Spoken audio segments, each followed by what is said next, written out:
I run two companies, a full-time job. I have two kids under 3, and I just started a podcast. I know I can hear you already. Josh, are you okay? Do you need help? And is this a cry for help? No. Well, maybe, but not the kind you're thinking. People ask me all the time, you're already stretched thin. Why add more to your plate? And here's the thing. I'm not adding more. I'm building a system that makes everything else work better. The podcast isn't another thing on the list. It's the thing that ties everything in the list together. That probably sounds like something a crazy person would say, but stick with me for 20 minutes or so and I'll explain. Welcome to the Builder's Frequency. I'm Joshua Levy, a test engineer by day, a founder by night, and apparently now a podcaster. This is where we talk about building things that matter, businesses, systems, and a life worth passing down. This is episode 1, so let me tell you who I am and why I'm doing this, and what you can expect if you stick around. Consider this our first date, and I promise to be interesting, or at least not boring. The bar is low. Most podcasters put me to sleep, so I figure I'm already ahead. Let me give you the quick background. During the day, I'm a senior test and validation engineer at Sonance. If you don't know Sonance, we make speakers. Good ones. The kind that go into ceilings and walls that make your house sound like a movie theater. I've been an audio engineer for over a decade now. Test automation, quality systems, making sure products don't ship broken. It's deeply unsexy work, but someone has to make sure the thing actually works before it ends up in your living room. And I love it. I genuinely do. There's something satisfying about building systems that catch problems before customers do. You'll never see my name on a product, but if your speaker works the way it's supposed to, you're welcome. But that's my day job, and that's the 9 to 5, or more accurately, the 8 to 6, because let's be honest about how corporate jobs actually work. After hours, I run Josh Levy Labs, and it's a test engineering consultancy. Companies hire me to help them build the systems that I build at my day job. Test strategy, automation, quality infrastructure. Turns out there's a market for a guy who knows how to make sure your product doesn't suck. I'm also president of a company called the Lyceum. We're building software for audio testing. If that sounds niche, it's because it is. But niche is good. Niche means less competition and customers who actually need what you're building. Oh, and I have 2 sons. Jones is almost 3. Jed is almost 7 months old. Yes, we accidentally gave our kids names that sound like a law firm. Jones and Jet, attorneys at nap time. My wife Jill is somehow still married to me, which honestly might be the most impressive thing on my resume. She deserves a medal, or at least a really nice vacation. We're working on it. So here's the thing that nobody tells you about having a stable job and building things on the side. For years, I felt like living a double life, like I was 2 different people. There's Josh at work, who's collaborative, professional, and sits in meetings about Q3 roadmaps. And then there's Joshua at 5 a.m., who's coding automation scripts, sending invoices, and trying to figure out why the database is throwing errors again. Maybe you know this feeling. You go to work, you do good work, you might even like your job, but there's this thing inside you that won't shut up, that this voice that says, this is fine, but what if you built something of your own? What if you don't need permission to ship?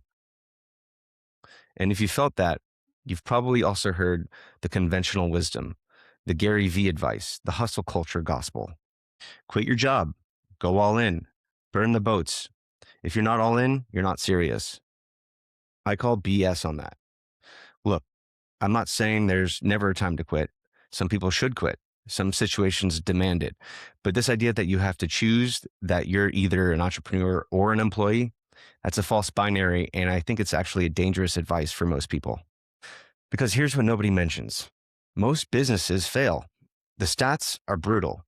And if you're burned your boats and your business goes under and you're unemployed and broke and explaining to your wife that you thought selling artisanal dog treats was a sure thing, you're in a bad position. There's another way. Here's what I've learned after building 2 companies while keeping my day job.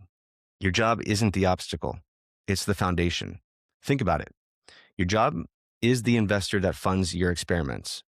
It's the safety net that lets you take risks. It's the stable income that means you do not have to take every client that comes along. You can be selective. You can say no to bad deals because you don't need the money for rent. That's leverage. That's power. The goal isn't escape. The goal is leverage. Now, does this mean I'll work a day job forever? I don't know. Maybe, maybe not. But I'm not in any rush to find out. Because right now, the day job makes everything else possible. And honestly, I like the work. I'm good at it and exposes me to problems that I'd never see if I was just sitting in my basement building software or coding. The employed entrepreneur has advantages that nobody talks about. And that's part of what this show is going to explore. So, what is the builder's frequency all about? I've organized the show around 5 pillars. These are the 5 things that I think about constantly, the topics that keep me up at night in a good way. And they're what we're going to explore together over the weeks and months ahead. Let me walk you through each one. Pillar 1, AI for builders. I know. Everyone has an AI podcast now. Every LinkedIn influencer is posting about ChatGPT like they invented it. I get it. The hype is exhausting. But here's why I'm talking about AI anyways. Because I actually use it every day to run my businesses. I'm not here to speculate about whether AI will take your job or achieve consciousness or turn us all into paper clips. I'm here to show you the practical stuff, the tools that actually save time, the workflows that let one person do the work of 3. I built an AI assistant that helps me manage my content, my calendar, my emails, and a lot more. It's not magic. It's not sentient. It's a tool. And like any tool, it's only as good as you know how to use it. We'll get into the specifics, the prompts, the automations, here's exactly how I set this up. No hype, just practical AI for people who build things. Pillar 2, side business while employed. This is the core of what I'm living. How do you build something meaningful without quitting your job? What's legal? What's ethical? And how do you not get fired? How do you not burn out? How do you tell your boss? Or should you even tell your boss? These are real questions, and most of the advice out there either ignores them or gives you some watered down talk to a lawyer answer that helps no one. I'm going to share what actually works, the legal frameworks, the time management systems, the conversations I've had, and the ones I've avoided. This is the playbook I wish someone had given me 5 years ago. Pillar 3, audio hardware and engineering. Okay, this one's niche, I'll admit it. Not everyone cares about acoustic measurement or test automation for manufacturing. If this is not your thing, feel free to skip these episodes. I won't be offended. Actually, I will be a little offended, but I'll get over it. Here's why I'm including this. It's my craft. It's what I know better than almost anything else. And while the specifics are niche, the principles are universal. Systems thinking, quality engineering, building processes that scale. These ideas apply whether you're testing speakers or shipping software or running a restaurant. Plus, there are a lot of engineers out there who feel like they're just turning cranks, closing tickets, shipping features, and they've lost touch with why engineering is actually cool. I want to bring some of that back. Pillar 4, faith and business. This is where I lose some of you, and that's okay. I'm a man of faith, Judeo-Christian worldview. I believe in the God of Abraham, Isaac, and Jacob, and I don't think you have to put that in a box when you go to work. Most business content treat faith like it's separate or worse, incompatible, like ambition is somehow sinful, like making money means you've sold out. I don't buy that. I think there are principles, ancient principles, that make you a better entrepreneur, make you a better leader, a better human, and I want to explore how those principles apply in the real world. Not in a preachy way. I'm not here to convince you or convert you, but I'm also not going to hide this part of who I am. If that's not your thing, that's fine. But I think you might be surprised how practical some of this is. In Pillar 5, building legacy. This is the why behind everything else. I'm not building companies to get rich. I mean, I wouldn't say no to get rich, but that's not the point.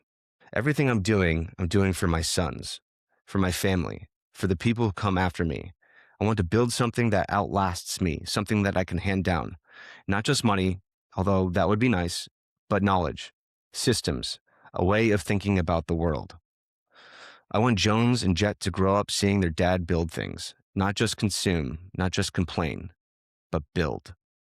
That's the legacy. That's what I'm playing for. So who's this show actually for? Let me be specific, because I think one of the problems with podcasts is that they try to be for everyone and end up being for no one. If you're a corporate employee with a dream that you haven't killed, this is for you. Maybe you've been sitting on a business idea for years. Maybe you've started and stopped 3 times. Maybe you're just tired of making someone else rich while your own projects collect dust. I see you. If you're an engineer who thinks that there's more to life than tickets and sprints and stand-ups, this is for you. You got into this because you wanted to build cool stuff. And somewhere along the way, it turned into meetings and meetings about meetings. I get it. If you're a believer who's been told that ambition is sinful and that wanting more is somehow ungrateful, this is for you. That's not what I believe, and I think you'll find some freedom here. If you're a parent trying to figure out how to build something and something meaningful and be present for your kids, this is for you. It's a hard balance, and I don't have it figured out yet, but I'm working on it in public. Now, let me tell you who this is not for. If you want someone to tell you to quit your job tomorrow and follow your passion, you're in the wrong place. This is not what I teach. This is not what I believe. Passion is great, but it doesn't pay the mortgage.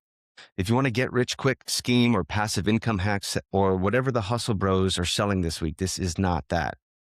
Building real things takes time. There's no shortcuts. And if you're looking for shortcuts, there are plenty of other podcasts that will lie to you. This is not one of them. So what can you expect if you keep showing up?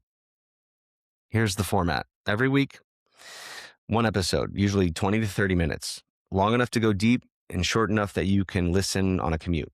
Some episodes will be tactical, step by step. Here's exactly how I did this, and here's how you can do it too. Some will be stories.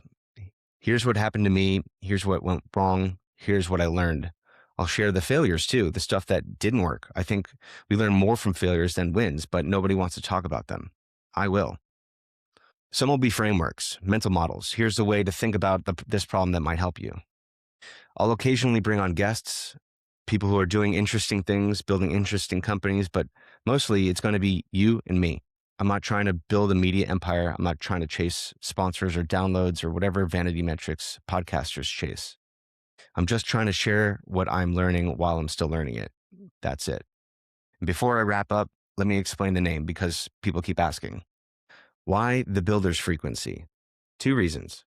First, I'm an audio engineer. Frequency is the language I speak. Literally. I spend days thinking about frequencies. Hertz, kilohertz, frequency response curves. It's kind of my thing. But second, more importantly, I believe builders operate on a different frequency. Not better, just different. We see opportunities where others see problems. We think in decades while others think in quarters. We're playing a different game with different rules on a different timeline. And if you're a builder, you know what I'm talking about. You know that feeling of being slightly out of sync with everyone around you. They're watching TV, you're sketching out business models. They're scrolling social media, you're reading documentation for some obscure API. We're tuned into a different channel. This show is that channel, your weekly signal, a frequency that you can tune into when the noise gets loud and you need a reminder that you're not crazy. I want to end with this. There's a verse in Ecclesiastes that's been on my mind lately. It says, whatever your hands find to do, do it with all your might. Now, some people read that as permission to be a workaholic, to grind 24/7, to sacrifice everything at the altar of productivity. But that's not what that means. I think it's a call to presence, to excellence, to show up fully for whatever you're building, whether that's a company, a family, a friendship, or just this moment right now. It's all about doing the thing in front of you with everything that you've got, not half-assing things, not scrolling while you're working, and not being at home but mentally in the office. Whatever your hands find to do it with all your might. I try to take that seriously. Some days I succeed, a lot of days I don't, but it's the standard I'm aiming for, and I hope it resonates with you too. Okay, if you've made it this far, thank you, genuinely. Here's what I'd ask of you. Subscribe.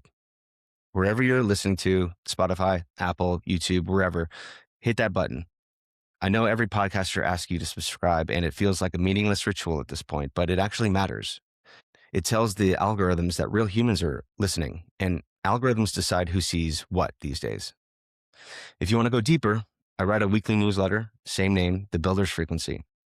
I share things that don't make it into the podcast. Insights, resources, stuff that I'm reading and think about. Links in the show notes. It's free. I'm not trying to sell you anything. No ads. And if this episode resonated with you, if you know someone who's building something on the side or wrestling with these same questions, send it to them. That's how shows like this grow. Not through ads or viral clips, but through people saying, hey, I think you'd like this. That's it. No sales pitch, no course, no mastermind. Just subscribe. Maybe share and show up next week. That's The Builder's Frequency. I'm Joshua Levy. Keep building. I'll see you next week.